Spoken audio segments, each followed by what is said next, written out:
A key element for understanding Greek verbs is something called verbal aspect. This is the main thing that is contributed when an author or speaker chooses to portray a verb using the aorist tense form or the imperfect tense form or the present tense form and so forth. They are indicating how we are to perceive the action that is portrayed. And that's what we mean by verbal aspect. Now, before we go any further, it's worth noting that the topic of verbal aspect is a matter of some controversy and debate among scholars today. It's hard to find two textbooks that define verbal aspect the same way, and they may even use the same terminology in different ways. So there's a lot of scholarship at the moment exploring these ideas.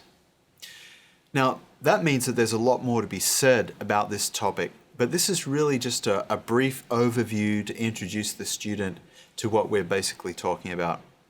And even though there is some debate about some elements of verbal aspect, we can still usefully understand the topic and use it as well in our reading of the Greek New Testament. Now, before we can get further into what verbal aspect is, it's worth discussing two other approaches that historically have been used for understanding Greek verbs. First is the concept of time or tense. Now, in English, we use verbs in a very temporal way. So we're used to speaking about verbs as indicating past, present, future, and so forth. And in the 19th century, early 20th century, grammarians of Greek would often analyze Greek verbs in terms of time. Some verbs refer to the present time, some verbs refer to the past, some verbs refer to the future. And for us as English speakers, that makes perfect sense. The trouble is, the more you study Greek, the more you see that this does not really seem to capture what is happening with Greek verbs. And indeed, it's true that for several languages around the world and throughout history, indicating time has not been the primary purpose of using verbs.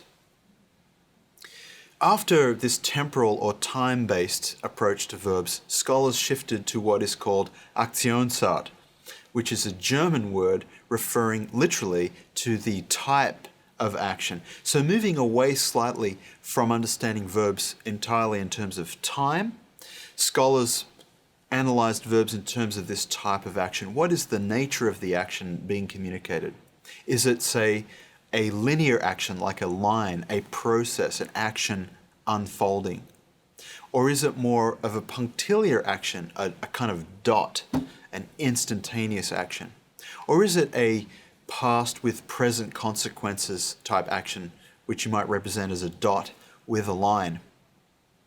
Now, this Aktionsart approach to Greek verbs was an improvement, it was an advance over the tense or time-based view of the verbs, but it still left some room for improvement because it became clear that actually these values of a dot and a line or a dot and a line combined do not really fully explain how Greek verbs are being used.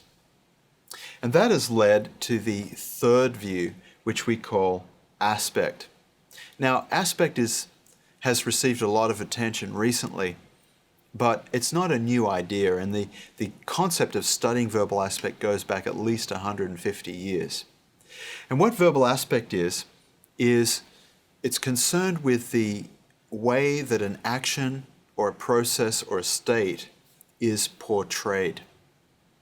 Now, across languages, it is understood that verbs or processes or actions can portray things either from the inside or from the outside.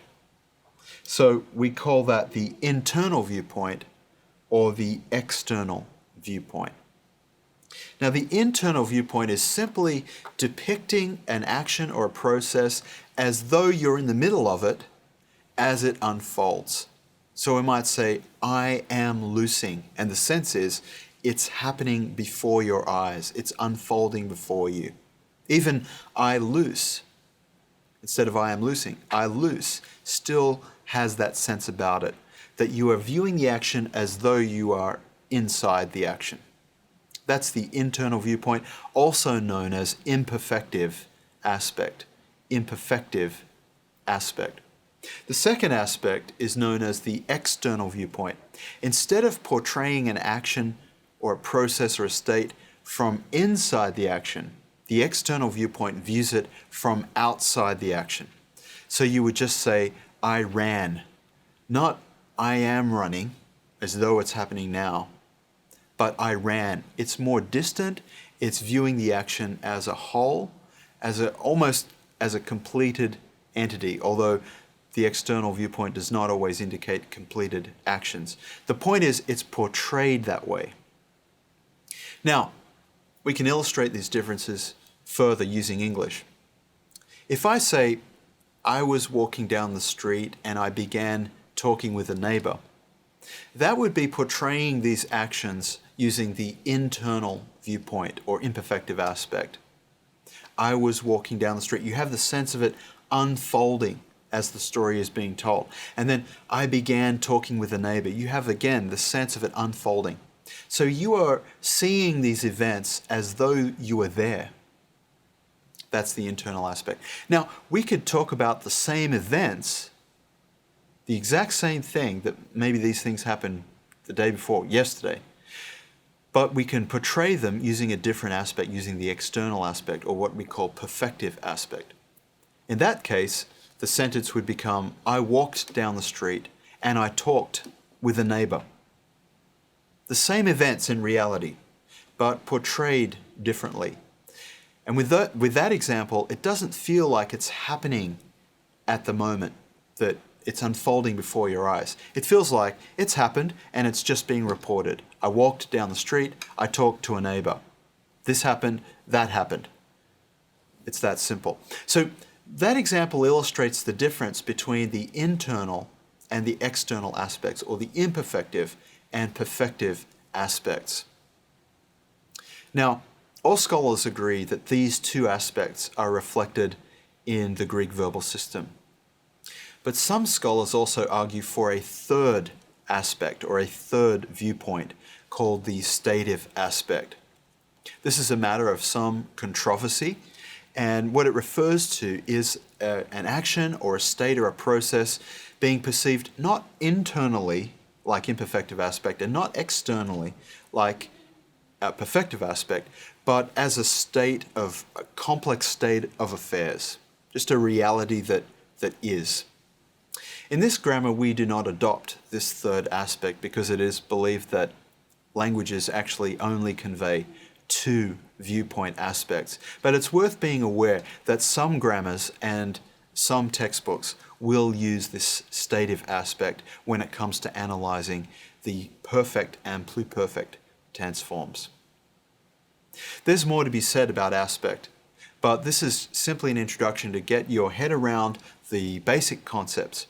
As we continue to learn about Greek verbs, we will come back to these concepts, the internal aspect or imperfective aspect, and the external aspect or perfective aspect.